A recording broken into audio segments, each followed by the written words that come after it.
बालेश्वर विपणी उन्नयन कमिटी पक्षर अनुष्ठित है द्वादश वार्षिक स्वेच्छाकृत रक्तदान शिविर। व्यवसायी मानक मध्य समाज सेवा प्रति सृष्टि होइथिबा आग्रह अन्य मानक पई प्रेरणा होई परिछि बोली अतिथि मत।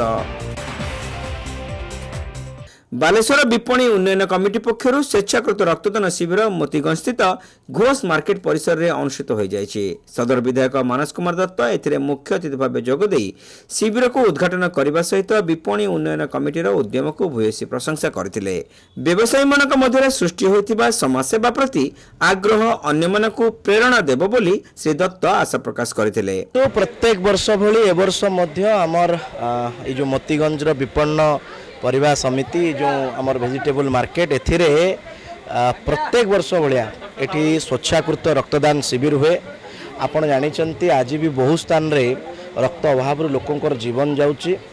ये शिविर निश्चित भाव रे माने साधारण लोकंकर जो रक्त अभाव होची से रक्त अभाव को दूरीभूत करिवो एवं ए प्रकार जो स्वच्छासेवी काम जो प्रकार भाव रे निज इच्छा रे रक्तदाता को आनी एठी रक्तदान कराउचंती।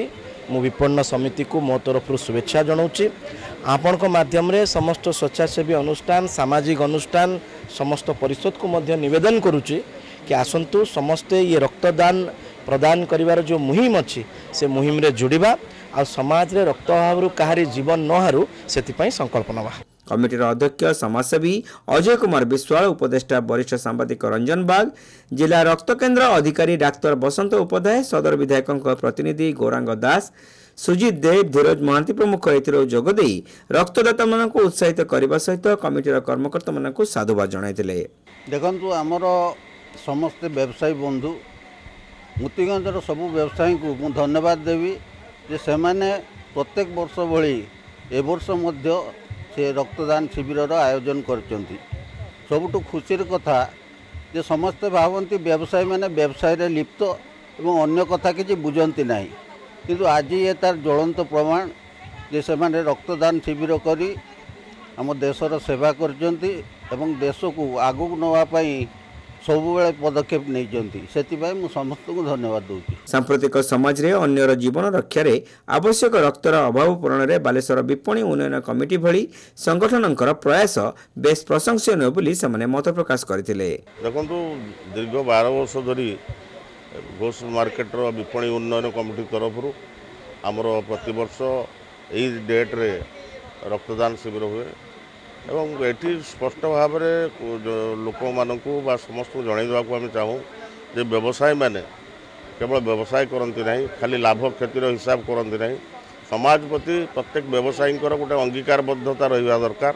से अंगीकारबद्धता आज रक्तदान शिविर आयोजन कर अतीत आम जो ओडिशार विभिन्न ओडिशा हो बा ओडिशा बाहर हो भारत वर्ष हो जो प्राकृतिक विपर्य कमिटी तरफ व्यवसायी महासंघ तरफ आम अनुदान देचु एक आप समस्त जानते। तेणु आम कहवा चाहूँ खाली व्यवसाय कले हम ना समाज में जो मैंने तल स्तर अच्छा कि मुहर आम हस फुटेवा से व्यवसायी मैंने कम करती। रक्तदान शिविर आज निश्चित भाव में 100 रु अधिक रक्त हम प्रतिवर्ष 100 रु अधिक रक्त आम दे था केवल व्यवसायी मैंने ही दे था। तेणु आज जो व्यवसायी बंधु मानक मु हार्दिक अभिनंदन जनाऊँ। कमिटीर संपादक चंदन भूया शिविर परिचालना करने सह कार्यक्रम आभिमुख्य विषय सूचना देथिले।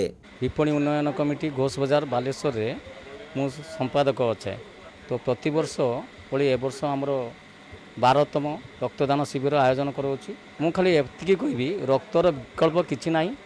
तेणु जेतिकी समाजसेवी और समाजसेवी माने एनजीओ माने सामना को आसी जाऊँ जमी रक्त बेसी रु बेसी कलेक्शन करके रक्तर अभाव को पूरण करते। बालेश्वर सहर मोतीगंज घोष मार्केट रे व्यवसायी माने एही शिविर रे रक्तदान करथिले। शरद कुमार नायक, भागीरथी बेहेरा, अरुण दास, हरेकृष्ण दास, सुरेन्द्र बेहेरा, कार्तिक ओझा, करुणाकर पंडा, गोपीनाथ खटुआ प्रमुखों समेत कमिटीर बहु सदस्य एथिरे उपस्थित रही शिविर परिचालन में सक्रिय सहयोग करथिले।